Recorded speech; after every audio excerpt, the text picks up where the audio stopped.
Friends మీకు ఈ video నచ్చితే లైక్ చేయండి. సబ్స్క్రైబ్. కమిషనర్ సార్ని అరెస్టులో అని బ్రేకింగ్ న్యూస్ వస్తూ ఉంటుంది. అప్పుడు వైజయంతి ఏంటమ్మా జగదాత్రి, మా పియ్యంకుని అరెస్ట్ చేయిస్తావా? నీకు ఎంత ధైర్యం ఉంటే ఇలా చేయిస్తావు అని నిలదీస్తూ ఉంటుంది. 20 ఏళ్ల కిందట మా అమ్మ చెయ్యని నేరానికి నింద మోస్తూ చనిపోయిన తర్వాత ఇంకా నేరస్తురాలు అని నింద మోస్తూ వస్తుంది. ఆ కేసు ఇంకా ఓపెన్ అయ్యింది. ఆ కేసు ఇంకా నిందితులని అరెస్ట్ చేశారు. ఆ కేసులో ఎవరైతే నిందితులుగా ఉన్నారో ఆ కమిషనర్ని కూడా అరెస్ట్ చేయాల్సి వచ్చింది. ఆ కమిషనర్ తప్పు చేశాడు కాబట్టి అరెస్ట్ అయ్యారు. ఇందులో నేను చేసింది ఏముంది, నేను అరెస్ట్ చేయించింది ఏముంది అని ధాత్రి నిలదీస్తూ ఉంటుంది.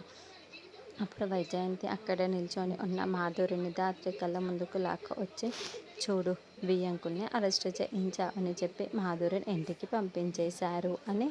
దీని కాపురం కళ్ళ ముందరే కుప్పకూలిపోతూ ఉంటే మేము చూస్తూ ఊరుకుంటామా? ఇదంతా నువ్వు కేసు పెట్టి అరెస్ట్ చేయించడం వల్లే అని వైజయంతి అరుస్తుంది. అక్క, నువ్వు పెట్టిన కేసు వల్లే నేను ఇంటికి రావాల్సి వచ్చింది. ఇప్పుడు నువ్వు పెట్టిన కేసు వెనక్కి తీసుకోకపోతే నన్ను ఆ పెట్టకూడదని చెప్పారక్క, నన్ను ఆ ఇంట్లో నుంచి పంపించేశారని మాధురి ఏడుస్తూ చెబుతూ ఉంటుంది. ఏంటే వింటున్నావు కదే? ఇప్పుడు మాధురి జీవితం నిలబడాలి అంటే నువ్వు పెట్టిన కేసు వాపస్ తీసుకోవాలి, కమిషనర్ని విడుదల చేయాలి, ముందు స్టేషన్కి వెళ్ళి ఆ కేసుని వాపస్ తీసుకో అని నిషి అరుస్తూ ఉంటుంది. ధాత్రి వింటూ ఉంటుంది. అయితే కౌశికి మాత్రం ఇదంతా వింటూ ధాత్రికి వాళ్ళ అమ్మకి జరిగిన అన్యాయం గురించి బాధపడుతూ ఉంటుంది. మరి కేసు వాపస్ తీసుకోను అని ధాత్రి ఎలా తేల్చి చెబుతుంది?